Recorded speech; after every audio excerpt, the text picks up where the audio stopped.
Makanlah kami pada hari ini makanan kami yang secukupnya. Itu berarti panggilan untuk hidup sebagai musafir. Saya tidak perlu mengulangi khotbah itu. Sebagai musafir. Saudara sekalian dan saudara pasti sering mendengar saya berkhotbah.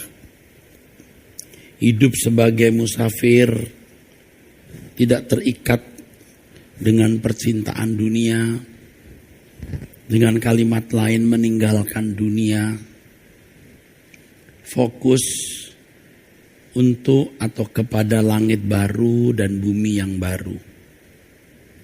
Tetapi saudara, hendaknya kita tidak mempersepsikan ini sebagai langkah di mana kita boleh meninggalkan tanggung jawab.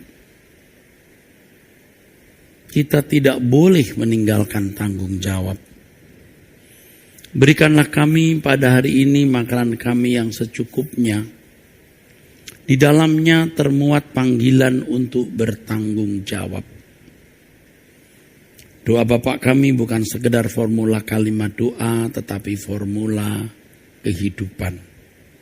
Di mana di dalam doa Bapa kami termuat panggilan untuk mengisi hidup sesuai dengan kebenaran yang termuat di dalam doa Bapa kami.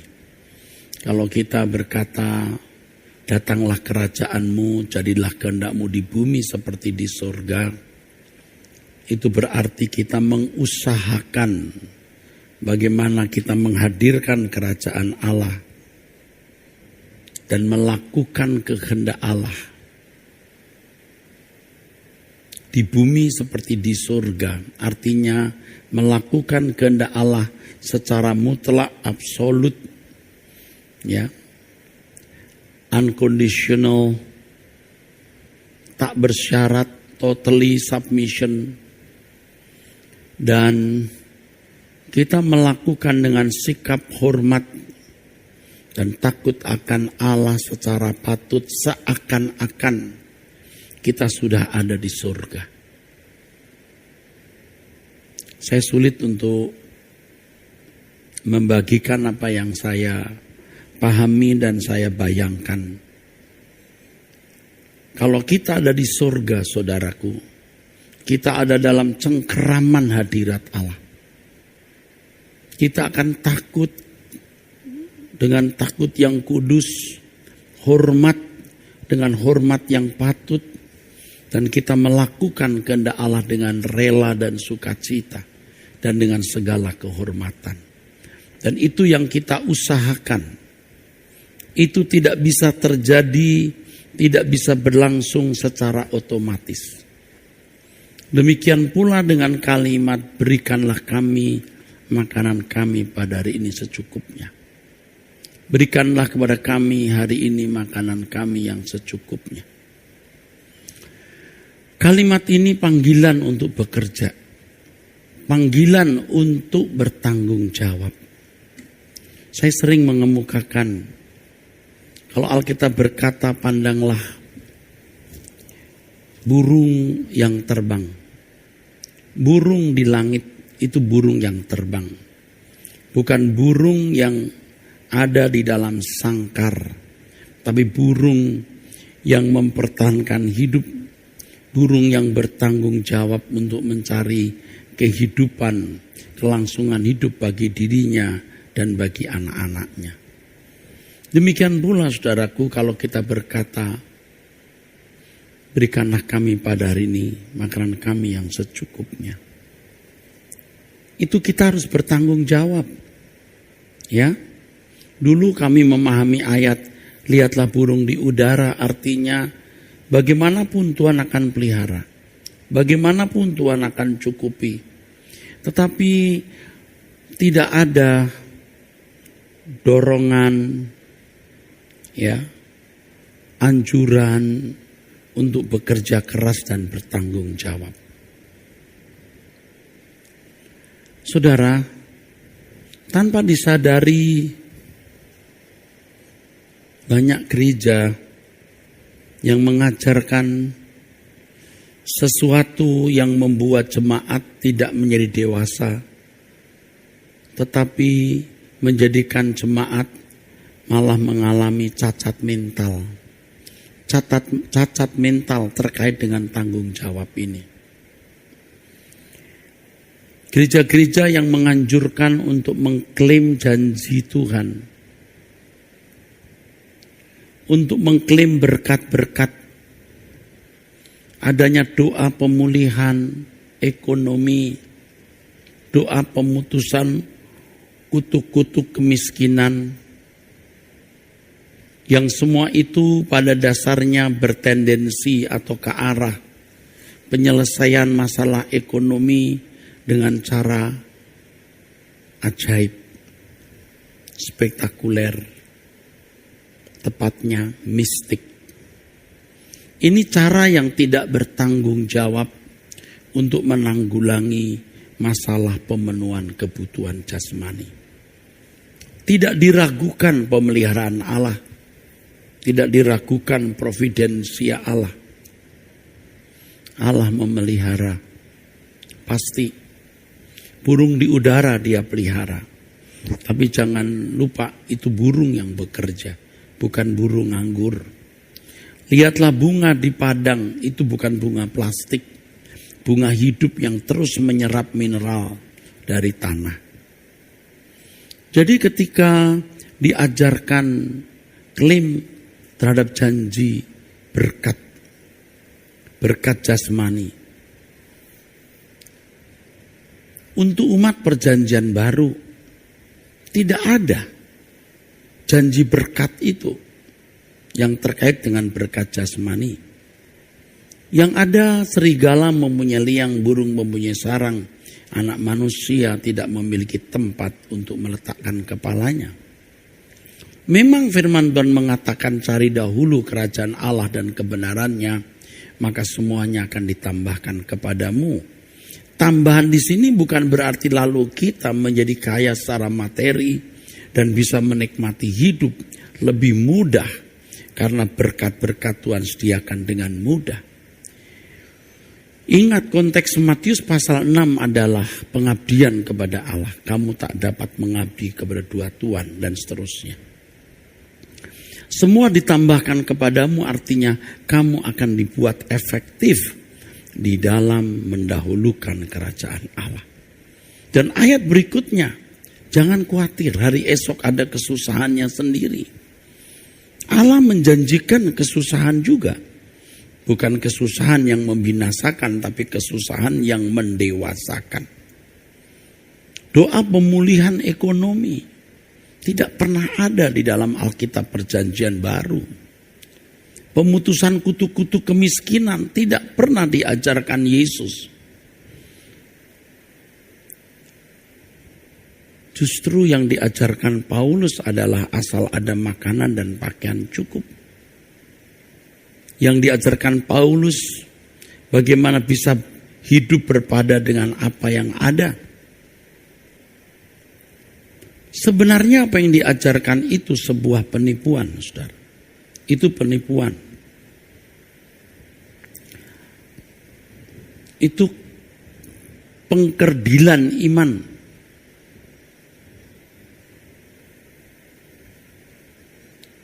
Itu membonsai, membuat kerdil kehidupan rohani kita.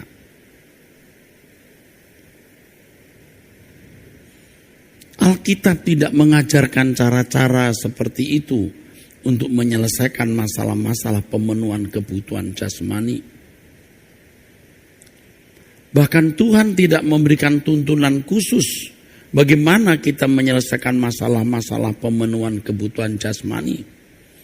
Jika jujur saudaraku, Tuhan menganggap masalah-masalah pemenuhan kebutuhan jasmani itu sudah selesai. Tuhan memandang kita sudah tahu apa yang harus kita lakukan. Seperti kehidupan orang-orang Yahudi pada waktu itu. Bagaimana mereka menjalani hidup dengan tanggung jawab. Dan itu dianggapnya sudah selesai. Tuhan Yesus berkali-kali mengatakan kamu jangan khawatir tentang apa yang kamu makan dan apa yang kamu pakai. Bapamu sudah tahu kamu membutuhkan itu. Itu dicari orang-orang yang tidak mengenal Allah. Bapamu tahu kamu membutuhkan, bukan berarti lalu otomatis Allah Bapa memberikannya kepada kita tanpa kita kerja keras. Tanggung jawab itu mestinya sudah kita tahu dan kita harus penuhi. Jadi saudaraku, apa yang ditabur seseorang itu akan dituainya. Itu tidak bisa dibatalkan dengan doa. Apa yang ditabur orang itu dituainya. Tidak bisa dibatalkan dengan pemutusan kutu-kutu kemiskinan. Jelas Allah tidak mungkin mengkhianati tatanan hukumnya atau firman-Nya di dalam Alkitab. Yang ditabur seseorang itu juga akan dituainya. Saudara, ayo kita mulai dewasa. Jemaat jangan terkonsep bahwa doa pendeta itu lebih dari doa jemaat yang bukan pendeta. Jadi seakan-akan doa pendeta itu bisa menggoyang kerajaan Allah. Lebih manjur. Seakan-akan doa pendeta bisa menabrak tatanan. Jadi kalau pendeta berdoa, apa yang diminta cenderung dikabulkan. Ya, cenderung dikabulkan oleh Allah. Maka tidak heran kalau orang berkata, Pak tolong doakan ya Pak. Saya sebagai pendeta akan selalu berkata amin, ya. Tetapi saya mengerti ada tatanan. Ada tatanan. Kalau saya boleh berbicara, tapi sering saya tahan karena saya khawatir orang belum sanggup mendengarnya. Doa saya tidak akan bisa membatalkan tatanan Allah. Sebaliknya, walaupun kamu tidak saya doakan, kalau kamu hidup di dalam kehendak Allah, Allah akan penuhi bagiannya. Dan kamu akan menerima apa yang menjadi bagianmu. Kalau kamu memenuhi tanggung jawabmu. Doa bukan sekedar permintaan. Kalau doa dipandang sebagai permintaan, lalu siapa yang meminta akan menentukan pengabulan doa tersebut. Itu konyol sekali. Itu salah.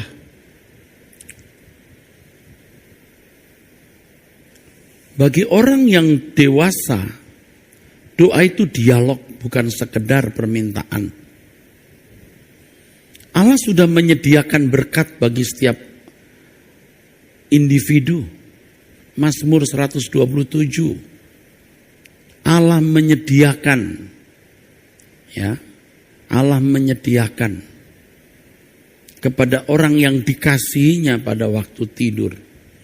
Artinya di luar pengetahuan dan kesadaran kita, Allah sudah menyediakan. Tetapi tidak otomatis hal itu kita raih. Kita harus bekerja. Hidup kita hari ini sulit. Banyak orang yang bukan saja sulit tapi sangat sulit. Saya sudah melihat, mendengar langsung jerit tangis banyak orang karena masalah-masalah ekonomi. Saya hanya bisa mengatakan Allah sudah menyediakan apa yang perlu menurut porsi yang Allah sediakan bagi kita. Jangan berhenti berusaha. Di tengah-tengah suasana COVID-19 kita tetap pada ketaatan memenuhi standar protokol kesehatan. Tetap. Dan sementara itu kita tetap berpikir bagaimana bisa mencari nafkah. Kita harus bertanggung jawab. Jangan mencari pembenaran dengan sekarang mau cari usaha apapun juga susah. Mau apapun juga susah. Sekarang di mana-mana juga susah. Pokoknya susah. Pokoknya susah deh. Akhirnya kita tidak bertanggung jawab. Dan kalimat itu hanya menjadi pembenaran. Dan akhirnya orang-orang ini akan menjadi benalu. Benalu bagi orang lain. Allah sudah menyediakan berkat bagi setiap individu. Tetapi kita harus bertanggung jawab meraihnya. Tuhan Yesus menyatakan bahwa burung di udara dia pelihara, apalagi orang percaya. Matius 6:25-34. Burung di udara dia pelihara, apalagi orang percaya. Tetapi burung di udara tadi saya katakan bekerja. Saudara, saya bersyukur karena sejarah hidup saya, kalau saya telusuri, banyak pahitnya. Banyak pahitnya. Sejak mahasiswa Tuhan taruh saya di pelayanan yang sangat sukar. Sering saya tidak makan dari pagi sampai sore, sampai malam, usai kebaktian jam 10. Perut sudah betul-betul sakit, saudaraku. Setelah itu baru makan, habis makan perut jadi sakit lagi. Ya. Saudara, dalam keadaan yang benar-benar susah. Ya. Saya masih ingat waktu saya masih pemuda, ya. Ada teman menikah, teman pelayanan. Saya tidak bisa memberi apa-apa. Aduh, saya susah dan saya malu. Saya datang di pesta itu, aduh saya susah sekali pokoknya. Saya tidak terbayangkannya susahnya. Jadi sementara orang senang-senang, saya melihat hidup saya kok begini ya. Kok jadi pendeta kok susah amat ya. Banyak penderitaan yang saya alami. Bukan hanya pada waktu masih mahasiswa atau jadi pendeta awal-awal pelayanan. Terus dalam perjalanan hidup. Dan kalau saya mau jujur sampai saat ini. Terus seperti under pressure. Tapi di situ kita ditantang untuk mempercayai Allah. Bahwa Dia hidup. Saya tidak berhenti bergerak, saya bekerja. Saya dagang, jualan ini, jualan itu. Jam kosong saya mengajar di sekolah. Saya pekerja keras. Jadi kalau hari ini orang mendengar khotbah saya, lalu orang merasa diberkati, atau saya bisa khotbah hampir setiap hari, lalu menyampaikan seminar atau tema-tema tertentu, itu bukan saya raih dengan cara mudah. Saya mesti mengatur waktu saya dari pagi sampai siang, terus sore, terus bekerja. Itu tanggung jawab. Ya. Walaupun tentu satu aspek kita bisa berkata Tuhan memelihara saya, Dia pelihara saya, tapi tanggung jawabku harus kupenuhi. Saya punya uang sedikit, tiap bulan dapat uang transport, tapi uang itu pun habis untuk pelayanan, benar-benar untuk pelayanan. Memang dari dulu Tuhan sudah beri saya bakat memperhatikan orang susah dan berbagi. Dan sering saya tidak berpikir nanti kalau uang ini saya gunakan untuk menolong orang, saya nanti makan apa. Saya punya keberanian dari dulu, saudara, dan nyatanya saya bisa melewatinya.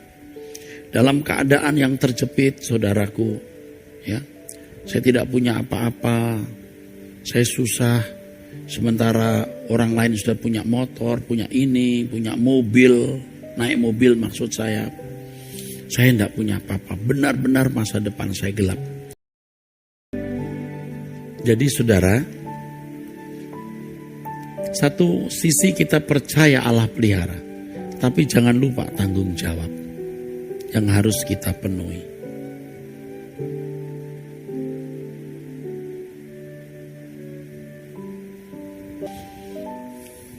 Yang kita lakukan haruslah pilihan untuk bekerja rajin, mengatur waktu dengan baik, Menghindarkan kegiatan yang tidak perlu kita lakukan, hemat, jaga kesehatan dengan pola makan dan pola hidup yang baik dan lain sebagainya. Dan kita lakukan itu untuk Tuhan, karena kita mencintai Dia. Orang Kristen yang dewasa tidak perlu membujuk-bujuk Tuhan memenuhi kebutuhannya. Tuhan cukupi kebutuhanku. Aduh Tuhan tolong ini, Tuhan tolong itu. Tidak. Kalau ada sesuatu di luar kesanggupan kita, pasti Tuhan akan tolong. Ya, kita harus bijaksana bagaimana mengatur uang, bagaimana kita hemat. Ya, hemat bukan pelit saudaraku ya, beda ya. Bukan tidak percaya mujizat. Kita percaya mujizat masih ada.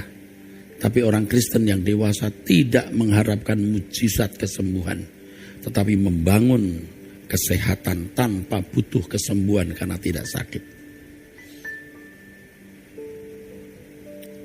Jangan dibodohi dengan cara-cara yang tidak dewasa dalam menyelesaikan pemenuhan kebutuhan jasmani.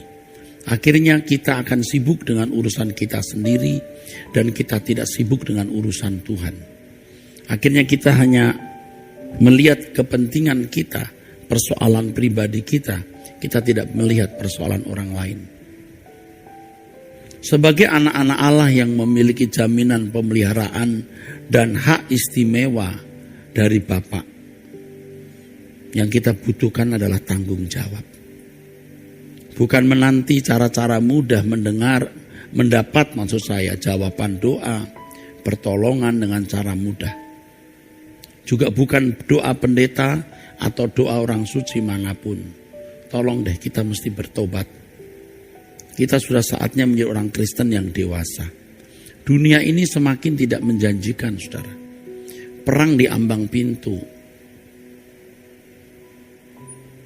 Fenomena alam yang membahayakan di depan pintu. Wabah menyelimuti lingkungan dan hidup kita.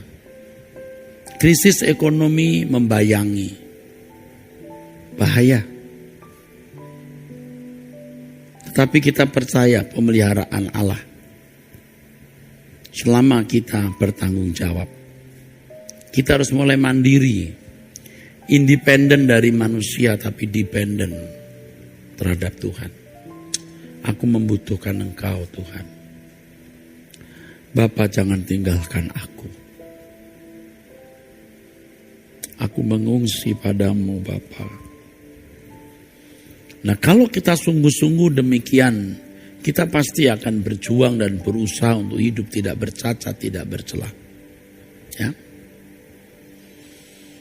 Mari kita keluar dari keadaan kita yang terpuruk. Kondisi ekonomi kita mungkin masih terpuruk. Kondisi kesehatan kita mungkin masih terpuruk. Tapi jiwa kita jangan terpuruk. Jangan terpuruk. Pasti bisa. Pasti bisa. Kita tidak tahu hari esok.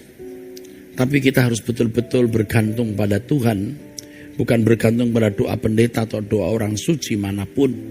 Ya, kita berjuang dengan tanggung jawab sebisa-bisanya, saudara. Tadi sudah saya katakan, orang sudah mental block. Mau usaha ini, usaha itu tidak bisa Pak. Sekarang pokoknya udah nggak bisa, percuma. Tidak mungkin. Selalu ada jalan.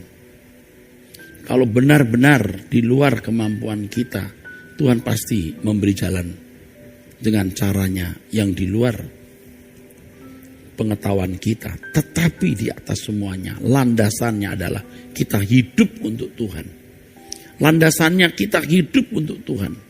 Berikanlah kami pada hari ini makanan kami yang secukupnya. Tidak boleh dipisahkan dari yang di atas. Datanglah kerajaanmu, jadilah kehendakmu di bumi seperti di surga. Tidak boleh dilepas dari tidak boleh dilepas dari kalimat. Dan janganlah bawa kami dalam pencobaan, tapi lepaskan kami dari yang jahat. Usaha, tapi jangan melakukan usaha yang melanggar etika kekudusan, etika kehidupan, etika norma. etika, norma dan moral. Dan akhirnya karena engkaulah yang mempunyai kuasa, kerajaan kemuliaan kekal sampai selama-lamanya. Kita bisa menjadi orang yang akan memberkati orang lain. Bisa. Saya tidak berteori, saudara. Saya sudah singgung sedikit tadi mengenai perjalanan hidup saya yang pahit itu. Tuhan taruh saya di pelayanan yang sulit-sulit, yang sukar-sukar, saudaraku. Ketika di Kalibata ya, saya menjadi gembala pertama kali di situ. Saya masih sangat muda. Saya juga belum menikah waktu itu. Saya punya wakil, saudaraku, bernama Pendeta Julius More yang sekarang sudah di surga. Ya. Kalau saya dapat uang 10.000, saya bagi dia 5.000, saya 5.000. Saya katakan, bro, pegangnya dulu ya bro, untuk makan. Nanti kalau saya dapat, saya datang lagi. Dan saya berkata pada waktu itu, sempatnya, kita bersama-sama terus ya bro. Kalau saya meninggal, you kuburkan saya. Kalau you meninggal, you saya kuburkan. Akhirnya dia yang saya kuburkan. Dia saksi hidup waktu itu ya, bagaimana melewati keadaan-keadaan sulit. Tapi Tuhan cukupi. Dan tidak pernah bermimpi hari ini Rehoboth bisa seperti sekarang. Bukan hanya memberkati jemaat, tapi juga memberkati banyak pendeta di seluruh Indonesia. Bisa membangun sekolah tinggi teologi dan membangun sekolah-sekolah di daerah-daerah untuk menolong orang-orang yang tidak mampu. Pada masa COVID kita bisa membantu hampir 2.000 pendeta selama 5 bulan. Bukan mau menunjukkan jasa kita, tidak. Tapi dari seorang pemuda yang memberi kado untuk teman nikahnya, teman yang menikah pun tidak mampu. Sementara orang pesta-pesta saya sedih, saya susah hati.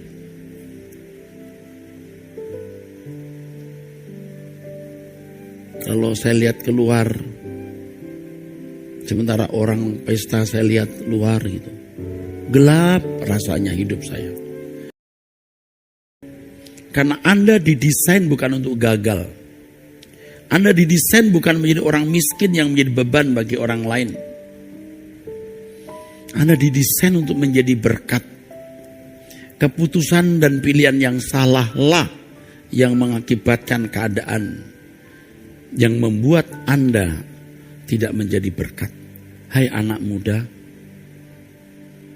kamu tidak perlu berspekulasi, sama sekali tidak boleh. Kamu yakin ada masa depan. Kalau kamu memenuhi bagianmu. Kerja keras, kerja keras, kerja keras. Kalau kamu berkata bahwa nanti ya, indah pada waktunya. Indah pada waktunya itu omong kosong kalau tidak dikerjakan dari hari ini. Indah pada waktunya, tapi engkau tidak bertanggung jawab, tidak ada keindahan. Indah pada waktunya, iya kalau engkau memenuhi tanggung jawabmu. Ya, saya kira banyak ya Bapak Ibu ya, yang ingin hari tuanya indah, lihat anak-anak, lihat cucu, dia bisa bercengkerama. Tapi kalau suami-suami hari ini kamu kasar terhadap istri, kamu sudah punya istri tapi kamu masih punya selingkuhan. Kamu tidak mau jujur dengan pasangan hidupmu, kamu pelit. Kamu apalagi yang namanya main judi online lagi. Wah, kamu membenamkan dirimu itu di keadaan sial dan terkutuk. Judi online itu bahaya, saudara. Tidak ada orang kaya karena judi online. Yang ada itu kemiskinan, dikejar hutang, dipermalukan. Yang ada. Saya gembala dari sekian ribu orang yang sudah melihat langsung fakta-fakta empirik seperti ini. Jadi jangan. Ibu-ibu sabar. Jadi teladan. Ikuti khotbah saya di YouTube. Robahlah karaktermu. Jaga mulutmu. Kendalikan emosimu. Matikan egomu. Kita tidak akan melihat hari baik untuk anak-anak dan cucu kita kalau kita tidak bertanggung jawab hari ini. Secara kekudusan betul. Tapi juga aspek lain. Kerja keras, jaga kesehatan, pola hidup yang baik. Jangan berpikir bahwa nasib atau keadaan hidup kita di bumi ditentukan oleh Allah. Dan Allah bisa merubah jika kita berdoa, memohon pertimbangannya. Tidak ada begitu. Allah punya tatanan. Allah tidak akan melanggar tatanannya. Oleh karenanya ada Alkitab. Oleh karenanya ada khotbah seperti ini. Supaya Anda tahu tatanan tersebut.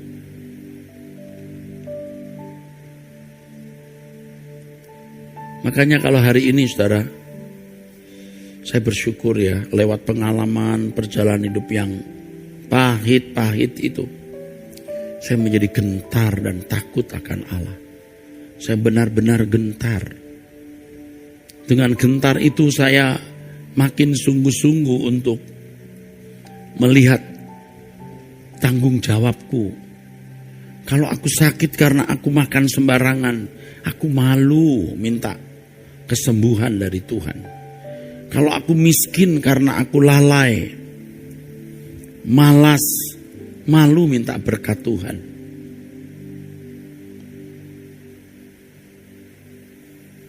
Itu tanggung jawab. Itu tergantung kita. Jangan berpikir bahwa segala sesuatu ditentukan oleh Allah dalam kedaulatannya yang tidak terbatas. Lalu kita boleh berdoa untuk bisa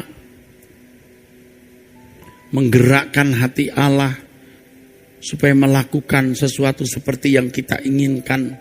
Seakan-akan Allah itu mesin yang bisa kita mainin, kita mainkan. Bukan begitu, Allah punya tatanan. Dan kita harus mengerti tatanannya dan hidup di dalam tatanannya. Nah, kalau cara-cara menyelesaikan pemenuhan kebutuhan jasmani seperti konsep beberapa gereja dengan doa pemutusan kutuk-kutuk, doa pemulihan ekonomi. Memang tahun-tahun pertama 10, 15, 20 tahun belum ketahuan pembohongan atau penipuannya. Tunggu waktunya nanti. Tunggu waktunya. Kalau di gereja yang saya gembalakan, Anda mungkin sudah jarang atau hampir tidak pernah mendengar kalimat-kalimat seperti percayalah Tuhan akan menyembuhkan engkau. Anda nggak dengar. Percayalah Tuhan akan mencukupi, itu pun pasti ada catatannya. Tuhan menyembuhkan engkau. Jarang Anda dengar. Yang ada adalah jagalah kesehatanmu. Tubuhmu bait Roh Kudus, pola hidup, pola makan yang baik, dan seterusnya. Dan itu bukan masalah, sebenarnya bukan masalah primer. Itu masalah sekunder. Masalah sekunder pemenuhan kebutuhan jasmani harus kita anggap sudah selesai. Tadi saya sudah katakan di awal khotbah, Tuhan memandang kita sudah tahu, penuhi tanggung jawabmu. Masalah primer kita adalah kesucian hidup kita. Jadi jangan berpikir bahwa Allah itu bisa kita atur, kita ketuk pintunya, doa dengan sungguh-sungguh, pakai suara pendeta, pakai doa puasa.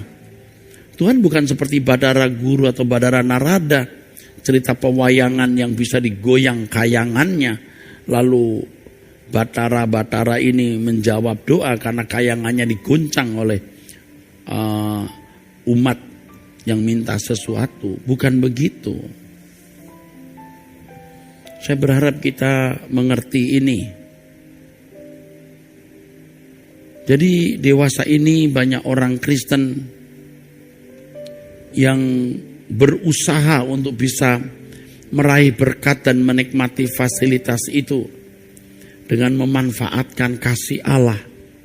Dia baik, sungguh sangat baik, dan mempercayai kuasanya. Kalau itu orang Kristen baru saya maklum. Tapi kalau itu Kristen yang sudah lama itu kelicikan. Kalau sampai seorang pendeta yang mesti sudah dewasa rohani dan mengajarkan kebenaran, tetapi mengajarkan hal-hal semacam ini seakan-akan bisa meliciki Allah. Wah, ini pembodohan, saudaraku. Saya bukan tidak percaya kasih Allah. Allah itu kasih adanya. Saya bukan tidak percaya kuasa Allah. Kuasanya tidak terbatas. Tapi bukan berarti kita akan dengan mudah dapat meraih berkat-berkat jasmani dan berbagai fasilitas hidup di bumi ini untuk bisa kita nikmati dengan nyaman. Karena Allah itu baik dan berkuasa.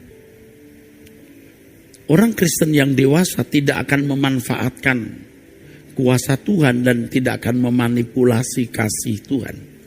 Tapi orang Kristen yang dewasa akan mengembangkan kasihnya kepada Allah. Tidak meragukan lagi kasih Allah kepada dirinya. Tapi bagaimana mengembangkan kasih di dalam dirinya kepada Allah. Bagaimana mengembangkan cinta kasihnya kepada Allah. Tidak lagi mempersoalkan kuasa Allah. Tetapi yang dipersoalkan adalah bagaimana menjadi seorang yang menggunakan semua potensi yang dia miliki untuk Tuhan. Orang Kristen yang dewasa tidak lagi menuntut kasih Allah. Kita percaya kasihnya dicurahkan tanpa kita minta. Tapi bagaimana kita meledakkan, mengembangkan, melepaskan kasih kita kepada Allah. Dan menggunakan semua potensi yang kita miliki untuk Dia. Tentu di dalam hal mengembangkan potensi ini kita harus bekerja keras. Kita harus bekerja giat. Kita mau tunjukkan cinta kita kepada Tuhan. Bukan dengan nyanyian, bukan hanya dengan lagu. Tapi dengan tindakan, dengan perbuatan, saudaraku. Jadi kalau saya malas olahraga, saya berkata, ayo tubuhmu pakai Roh Kudus. Saya olahraga 1 jam. Kalau dari pagi seperti ini, tadi saya dari jam 8 saya sudah mengajar sampai jam 12, setengah 1 saya ada pelayanan sampai jam 4, setengah 5 saya ada tamu di mana saya harus ketemu. Lalu setengah 8 ini saya harus khotbah. Nanti pimpin doa, habis pimpin doa sampai rumah jam 9:15 saya olahraga nanti malam. Nanti malam saya sudah siap olahraga. Kenapa? Ya itulah cara kita menunjukkan cinta kita kepada Tuhan. Dan kita bukan sekedar mau menikmati hidup untuk kesenangan kita, kita mau menikmati hidup untuk kesenangan Tuhan. Jadi Tuhanlah yang kita nikmati.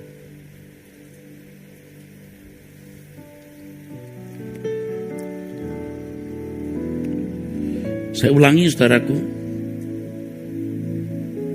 Orang Kristen yang dewasa tidak memanipulasi kuasa Allah dan tidak memanipulasi kasihnya untuk kepentingan pribadi.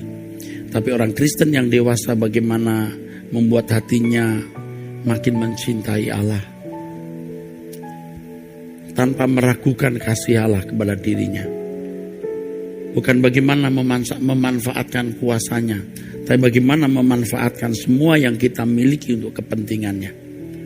Dan tentu yang kita miliki juga adalah tenaga kita, fisik kita. Dan semua harus kita gunakan untuk kepentingan Tuhan. Jadi jangan putus asa dengan berkata, percuma bisnis, percuma usaha. Nggak ada jalan. Usaha dulu, saudara. Untuk menyelesaikan masalah-masalah pemenuhan kebutuhan jasmani, jangan hanya angkat tangan. Jangan berpikir pendeta seperti Musa yang mengangkat tangan, lalu bangsa Israel mendapat kemenangan. Ajaran yang tidak tepat itu. kita mesti bekerja. Kita harus selalu ingat Tuhan yang berdaulat.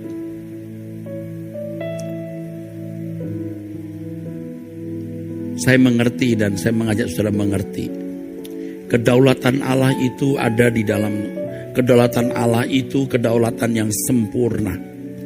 Kedaulatan di dalam tatanan. Tuhan tidak pernah dapat kita peralat atau kita manfaatkan. Kita yang harus memberi diri untuk diperalat. Maaf, kata diperalat itu kurang tepat. Artinya kita mau memberi diri dipakai oleh Dia. Jadi masalah-masalah pemenuhan kebutuhan jasmani harus kita anggap sudah selesai. Kita sekarang menghadapi kesulitan ekonomi, saya tahu berat. Tapi jangan berhenti berjuang. Sementara kita berjuang cari nafkah, kita mau dagang apa, jualan apa, melamar sana, melamar sini. Kita melakukan dengan hati yang mengasihi Allah. Bukan sekedar supaya kita tidak diusir oleh pemilik rumah kontrak.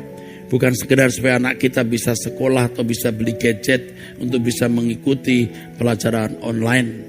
Bukan sekedar supaya kita bisa makan, tapi karena kita mau mengasihi Tuhan. Itu beda. Walaupun yang bisa melihat tentu hanya Tuhan di surga. Ya. Kadang-kadang memang bukan tidak mungkin Tuhan membuat hidup kita terjepit-pit dan seakan-akan tidak ada jalan. Tidak ada kata, tidak ada jalan dalam kamus hidup orang percaya selama punya Allah yang hidup. Jangan berhenti bekerja, jangan berhenti berusaha. Saya bukan pendeta yang sudah yang gampang menikmati hidup. Saya sudah melewati keadaan yang sulit yang tidak terucapkan kalau saya kisahkan. Aduh, keadaan malu, keadaan yang benar-benar susah. Keadaan susah, stres sampai gemetar-gemetar menghadapi hidup. Sulitnya cari nafkah. Bagaimana saya jualan bandeng presto, bagaimana saya jualan ikan asin, bagaimana saya jualan telur asin, lalu bagaimana saya membuat baju dalam tidur, membuat spray, saya jualan. Waduh, apa saja saya lakukan. Dan itu yang saya ingat, belum yang lain. Bagaimana saya dipermalukan oleh keadaan. Tapi saya lakukan itu. Walaupun motif saya hari itu tidak semurni hari ini. Tapi saya sudah memenuhi bagian saya. Cacat mental banyak orang Kristen dewasa ini mencoba menyelesaikan semua masalah dengan karunia. Ini terjadi oleh karena merasa diri sebagai anak Allah, lalu merasa ada jaminan luar biasa, mengklaim janji Tuhan, mentang-mentang anak Allah, lalu Allah itu baik dan berkuasa, lalu bisa menyelesaikan masalah dengan mudah. Saya tidak mengecilkan status anak Allah. Saya tidak mengecilkan aspek karunia dan mujizat. Tapi saya mengajak saudara untuk mengerti tatanan Allah. Allah itu berdaulat. Dan dalam kedaulatannya Allah memiliki tatanan yang tidak bisa diatur oleh manusia. Lebih baik kita merendahkan diri. Kita mengikuti jalan Tuhan. Banyak masalah hidup yang harus kita selesaikan dengan tanggung jawab. Dengan tenaga dan kerja keras kita sendiri. Adapun kalau ada hal-hal yang sudah tidak bisa kita lakukan di luar kesanggupan kita, percayalah Tuhan akan memberi jalan keluar. Tapi kalau selama itu masih ada di dalam wilayah tanggung jawab kita, jangan harapkan mujizat dan karunia. Biar itu menjadi tanggung jawab kita, bagian tanggung jawab kita. Sering kita mendengar pendeta memberkati umatnya dengan berkat-berkat, dengan berkat berlimpah-limpah dan seterusnya. Tapi tidak memberi imbangan bagaimana kerja keras dengan tegas hidup dalam tanggung jawab Allah. Paling tidak mestinya kita mengisyaratkan bahwa berkat ini tidak mungkin Anda miliki tanpa Anda sungguh-sungguh mau memenuhi kehendak Tuhan. Mesti diisyaratkan bahwa Anda bukan saja mendapat jaminan untuk dipelihara oleh Allah, tapi Anda juga punya tanggung jawab untuk layak diberkati Tuhan. Ia beserta kita, saudaraku. Betul, saya mengerti karena saya mendengar. Saya tahu banyak jemaat yang menghadapi masalah. Dan saya ikut terlibat di dalamnya. Hidup ini berat, tapi Tuhan menyertai kita. Percayalah, Tuhan menyertai kita. Percayalah, Dia tidak meninggalkan kita. Tapi penuhilah tanggung jawabmu.